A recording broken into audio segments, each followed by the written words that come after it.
پاکستان کی اکانومی نے ایک نیا ریکارڈ ضرور بنایا ہے، لیکن کیا یہ ریکارڈ واقعی ملک کی بہتری کی نشانی ہے یا صرف نمبرز کا ایک ایسا کھیل ہے جو اصل تصویر کو چھپا دیتا ہے؟ اگر جی ڈی پی گرو کر رہی ہے تو پھر عام گھر کا بجٹ اتنا ٹائٹ کیوں ہے؟ اگر اکانومی کا سائز 452 ارب ڈالر تک پہنچ چکا ہے تو لوگوں کی پرچیزنگ پاور کیوں کم ہوتی جا رہی ہے؟ اور سب سے اہم بات، جب گورنمنٹ اور ورلڈ بینک دونوں ایک ہی اکانومی کا جائزہ لیتے ہیں تو ان کے نمبرز اتنے مختلف کیوں ہیں؟ آج ہم ان تمام سوالوں کے جواب فیکٹس اور آفیشل ڈیٹا کی بنیاد پر ڈھونڈنے کی کوشش کریں گے۔ سب سے پہلے بات کرتے ہیں ان نمبرز کی جو گورنمنٹ نے شیئر کیے ہیں۔ پاکستان بیورو آف اسٹیٹسٹکس کے مطابق فائنینشیل ایئر 2025-26 میں پاکستان کی جی ڈی پی گروتھ 3.7% رہی۔ اکانومی کا سائز بڑھ کر 127 کھرب روپے یا تقریباً 452 ارب ڈالر تک پہنچ گیا۔ پچھلے سال یہ تقریباً 114 کھرب روپے تھا۔ اسی طرح پر کیپٹا انکم بھی بڑھ کر 1900 ڈالر تک پہنچ گئی۔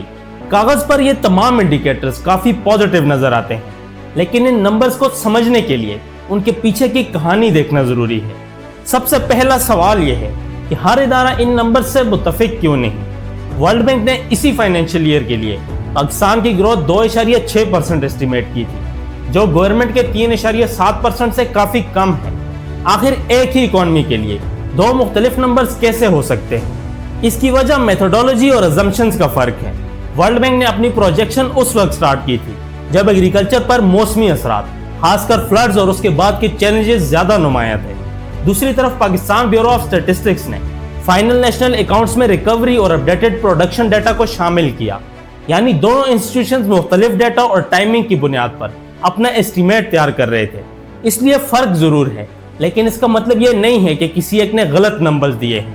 اب دیکھتے ہیں کہ یہ گروتھ اصل میں آئی کہاں سے۔ سروسز سیکٹر نے سب سے زیادہ حصہ ڈالا اور اس سیکٹر کی گروتھ 4% رہی، لیکن جب اس سیکٹر کو ڈیٹیل میں دیکھا جائے تو ایک دلچسپ تصویر سامنے آتی ہے۔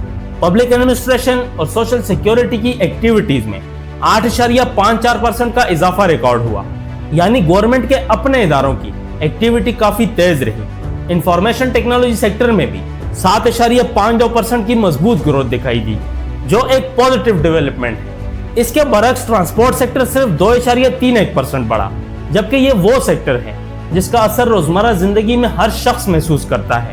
اس سے یہ امپریشن ملتا ہے کہ اکانومی کی گروتھ کا ایک بڑا حصہ ان سیکٹر سے آ رہا ہے جہاں گورنمنٹ سپینڈنگ اور انسٹیٹیوشنل ایکٹیویٹی زیادہ ہے، جبکہ وہ سیکٹر جو سیدھا عام شہری کی زندگی سے تعلق رکھتے ہیں ان میں گروتھ اتنی مضبوط نظر نہیں آتی۔ اب بات کرتے ہیں پاکستان کی اکانومی کے اس حصے کی جو اکثر آفیشل نمبرز میں نظر ہی نہیں آتا۔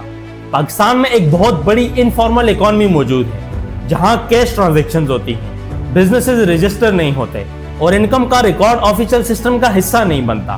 اسی وجہ سے اکانومی کا ایک سگنیفیکنٹ حصہ جی ڈی پی کے آفیشل نمبر میں پوری طرح ریفلیکٹ نہیں ہوتا۔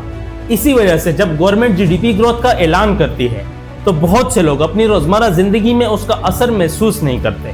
ورلڈ بینک کی 2025 کی رپورٹ کے مطابق پاکستان کی تقریباً 45% آبادی پاورٹی لائن کے نیچے زندگی گزار رہی ہے، یعنی میکرو اکنامکس انڈیکیٹرز اور عام گھر کی فائنینشیل ریئلٹی کے درمیان ابھی بھی ایک بڑا گیپ موجود ہے۔ ایک اور بنیادی چیلنج پاکستان کا قرض ہے۔ Debt to G D P ratio اب بھی تقریباً 70 سے 80% کے درمیان ہے۔ اس کا سیدھا مطلب یہ ہے کہ ملک کی اکنامک آؤٹ پٹ کا بڑا حصہ قرضوں کے بوجھ کے ساتھ جڑا ہوا ہے۔ ہر سال گورنمنٹ اپنے بجٹ کا بہت بڑا حصہ صرف ڈیٹ سروسنگ پر خرچ کرتی ہے۔ جب اتنا پیسہ صرف پرانے قرض اور ان کے انٹرسٹ کی ادائیگی میں چلا جائے تو تعلیم، صحت اور انفراسٹرکچر جیسے بنیادی سیکٹرز کے لیے ریسورسز نیچرلی کم بچتے ہیں۔ اور پھر آتا ہے گورننس کا مسئلہ۔ آئی ایم ایف کی 2025 گورننس ڈائگنوسٹک اسسمنٹ کے مطابق کرپشن، ویک انسٹیٹیوشنز اور ایلیٹ کیپچر کی وجہ سے پاکستان ہر سال جی ڈی پی کا تقریباً 5 سے 6% کے برابر اکنامک لاس اٹھاتا ہے۔ یعنی اگر گورننس کو بہتر بنایا جائے اور کرپشن کو ایفیکٹولی کنٹرول کیا جائے تو صرف ان سے ہی اکانومی کو بہت بڑا فائدہ ہو سکتا ہے۔ ان تمام ڈسکشنز کا نتیجہ یہ ہے کہ جی ڈی پی گروتھ اپنی جگہ ایک پازیٹیو انڈیکیٹر ضرور ہے، اور پاکستان بیورو آف اسٹیٹسٹکس کے آفیشیل نمبرز اس بات کی تصدیق کرتے ہیں کہ اکانومی کا سائز بڑا ہے، لیکن صرف جی ڈی پی کا بڑھنا اس بات کی گارنٹی نہیں ہوتا کہ ہر شہری کی زندگی بہتر ہو گئی ہے۔ اصل سوال یہ ہے کہ اس گروتھ کے فائدے کس تک پہنچ رہے ہیں اور کتنی حد تک پہنچ رہے ہیں۔ جب تک انفارمل اکانومی کو ڈاکومنٹ نہیں کیا جاتا، قرضوں کا بوجھ کم نہیں ہوتا، پروڈکٹیو پرائیویٹ انویسٹمنٹ کو فروغ نہیں دیا جاتا اور گورننس کے مسائل کو حل نہیں کیا جاتا، تب تک اکنامک گروتھ کا بڑا حصہ صرف رپورٹس اور سٹیٹسٹکس میں ہی نظر آئے گا۔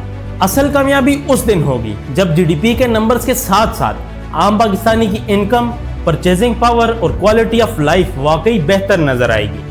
آپ کی نظر میں پاکستان کی یہ جی ڈی پی گروتھ اصل اکنامک پروگریس کی نشانی ہے یا پھر ابھی بھی نمبرز اور گراؤنڈ ریئلٹی کے درمیان کافی فاصلہ موجود ہے؟